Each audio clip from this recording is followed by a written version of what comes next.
Us from our Cardiff studio is MP Clwyd, who has spoken so passionately about her own husband's treatment in a hospital before he died.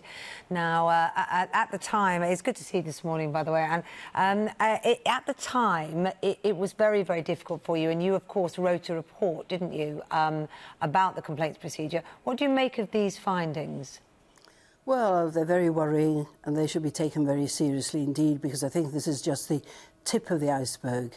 The Public Health Services Ombudsman got about 27,000 complaints last year in a year. She only investigated a small portion of those. And a lot of people don't complain at all because, as you said, it's difficult to complain. It's a long process. And a lot of people feel very frustrated at the end of it. 4,000 people wrote to me at the time about their own complaints, and I'm still getting those letters. And that's what's so worrying. I think things have improved, but not enough. And it's heartbreaking, isn't it, for the families involved in these type of incidents? You know, without going into too many details, but what are the worst examples of some of the incidents that you've heard about from the letters that people have been writing? Well, I read them out in Parliament, actually, over about 5 occasions. And I just read them out as they'd been written. And people were absolutely shocked. I won't go into the details, but in general, it was people feeling there wasn't enough care, that at the end of life, people weren't treated in the right way. And in the Ombudsman's report, of course, there's several examples of this.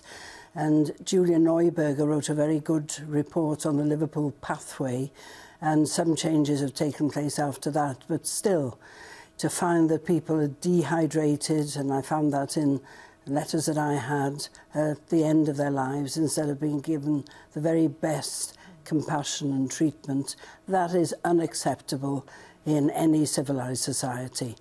So it's the way... There's a lack, I've said this over and over again, a lack of compassion.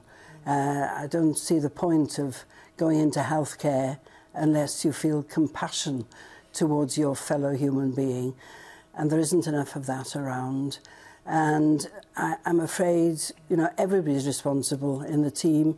It's doctors, it's nurses, it's management. And very often things can be put right at the bedside if people just listen to patients. I mean, the thing is, isn't it, Anne? Oh, dear, I maybe have lost communication with you. Are you still there? Oh, it's just slipped out of your ear, I think. There we go. I don't know if you can hear us still. We can hear you. And, look, you know, obviously compassion is vital, and you say, why go into healthcare? But there are, of course, so many good people that do work in our health service, don't they, and do have compassion. And a lot of them are under huge pressure, limited resources, very limited time. They would say, what time do I have to sit by a bedside and hear about someone's needs? There isn't time in the system for that. Is that part of the problem? That is also true. Yeah, that is also true. And at a time when resources seem to be declining in many instances, then obviously people are going to be under more pressure. But, you know, the question still arises, why were people treated in this way? Why were their pleas for help ignored? We had several examples of people going to nursing stations where nurses were chatting and they couldn't get attention for their relative who needed help.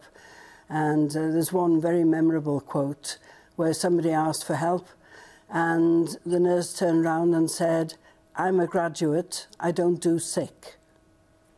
Which is not very helpful, is it, in that kind of situation? Well, no, it is quite callous, actually. It is, absolutely. And thanks very much for joining us this morning to talk about that. We appreciate it. Thanks. Well, responding to today's report, an NHS spokesman has said that while public satisfaction with the NHS is high, clearly there are some unacceptable cases where people are not getting the quality they deserve, and they added that patient feedback is important in highlighting any negative experiences that need to be acted upon. So still a lot of work to be done there, really, isn't it? Yeah.